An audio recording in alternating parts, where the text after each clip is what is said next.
What's changed with the forecast? Really, the forecast track really hasn't changed a whole lot.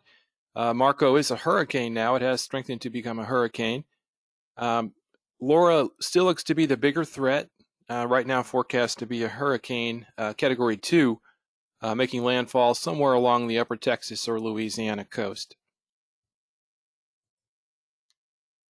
So here's a recent satellite image. You can see both storms. There's Laura approaching Cuba from the east, and you see Marco over the eastern Gulf. Marco is a hurricane now and continues to track mainly toward the north. And Tropical Storm Laura, still a tropical storm interacting with land. It still is expected to strengthen to a hurricane, but maybe not until it crosses Cuba over the next few days. For Laura, a landfall along the upper Texas coast is still a possibility, which could bring significant wind, storm surge, and rainfall to the area. But a turn to the north would mean lesser impacts. And so let's get right to it. Let's look at the track forecast for Laura. And you could see it, as we talked about, tracking maybe just on the southern shore of Cuba, crossing that western end of Cuba and then emerging out over the Gulf Monday night. And then it should have plenty of time to strengthen as it crosses the Gulf waters on Tuesday and Wednesday. You can see the cone there. The storm does turn to the north and then to the northeast while inland. It is moving relatively quickly, and really anywhere in that cone area, there's a reasonable chance that center could track in those areas. So, of course, the cone, what it represents is, based on past errors, the cone will contain that center track about 2/3 of the time. And there is pretty good steering flow here, so I think a track within the cone is probably a good possibility. But we still have several tracking models in different locations. Some bring it very close to us, others a bit further east on the eastern side of the cone. So it could be a left or right side track, or even one right down the middle. The intensity at landfall is forecast to be 90 knots or 100 miles per hour, which would make it a Cat 2 on the Saffir-Simpson hurricane wind scale. Some of y'all pointed out that it's often a standard practice to prepare for one category higher because the intensity forecast is pretty uncertain, so it wouldn't hurt to prepare for a Category 3. Looking at Marco, the header here is wrong. This is tropical storm. This is actually Hurricane Marco now. It's tracking to the northwest. It's a minimal hurricane, maximum sustained winds 75 miles per hour. And it's got this bend now to the left, even more pronounced than we talked about earlier. It's even conceivable it could turn left before making landfall. But as it is turning, it's going to be highly sheared and is expected to weaken considerably. So kind of another unusual storm. If it were to track into Texas, along about Tuesday night or early Wednesday morning, it should be in a much weakened state, perhaps a depression or what they refer to as a remnant low. So it'd be kind of the remnants of Marco. Main impacts for Marco, some increased surf at the beaches, but other than that, should be relatively minor. Looking at the wind speed probabilities, again, this is a measure of the uncertainty, and you can see the higher numbers are pretty focused on the upper Texas coast and southwest Louisiana, although there is a fairly wide spread there as far as where those tropical storm force winds may be felt. Again, these are point probabilities of tropical storm force winds over the next 5 days. But it does give you a sense, kind of the focus of where the higher winds are expected. Now looking at sustained winds of 58 miles per hour, so we're talking about strong tropical storm force. And once again, you see that same area kind of highlighted.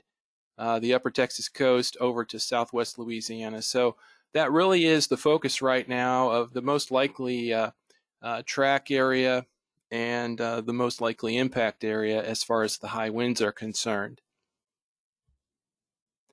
When might those winds from Laura arrive?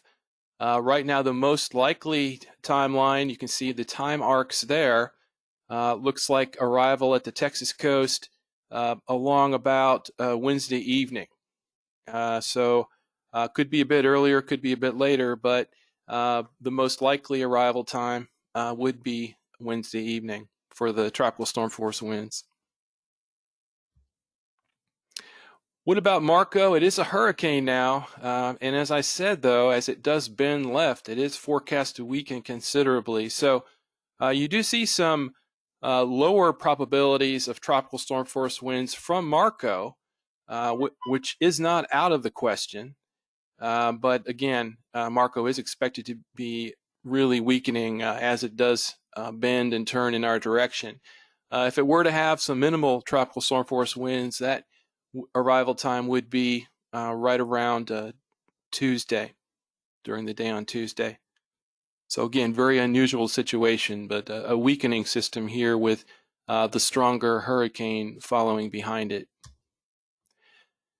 All right, so certainly if we were to get a direct hit from a Cat 2 hurricane, or if we were, any even stronger than that, we have this surge model called SLOSH, and what we can look at is how deep might the water get if there was a direct hit for that point on the map.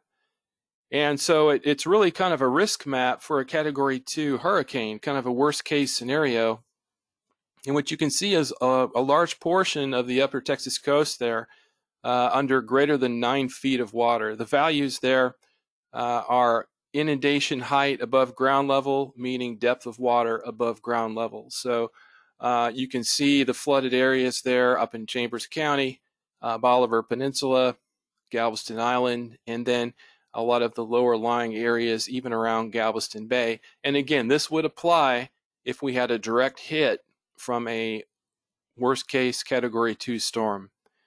I did include a link at the bottom for anyone that wants to learn more about the modeling. When might that water start to rise? As we said, the winds coming in late, more in the evening or nighttime. But as we've seen with other storms, the water comes up earlier, maybe 12 to 24 hours earlier. So we could start to see water levels rise as early as Tuesday night or Wednesday morning if we get that direct approach. Here are some zoom ins on different parts of the area. Here you can see Galveston Island, parts of Galveston County near the bay, and also Bolivar Peninsula and Chambers County. So, a lot of water depth here. Not comparing this to Ike, but Ike was a Category 2, so you can see a lot of these were the areas that were flooded with Ike, and so which was sort of a worst case Category 2. So you can see, even though it looks like a lot of water, it is realistic to think in these terms if we were to get a direct hit from a strong Category 2 storm. Here are some other areas around Galveston Bay. You can see, again, it all depends on elevation. These are lower ground elevation areas, places like San Leon, Seabrook, Kemah. Some of those areas are a bit lower and can flood with a Category 2 hurricane if it were to come our way. And then on the right-hand side, you can see portions there of Brazoria and Matagorda County. Again, it tends to be the lower elevation parts of those counties. Another part of this will be the surf and the seas. As I said earlier, we will get some swell from Marco, perhaps Monday night, but more significant wave energy will be coming out of Laura, perhaps arriving on Wednesday.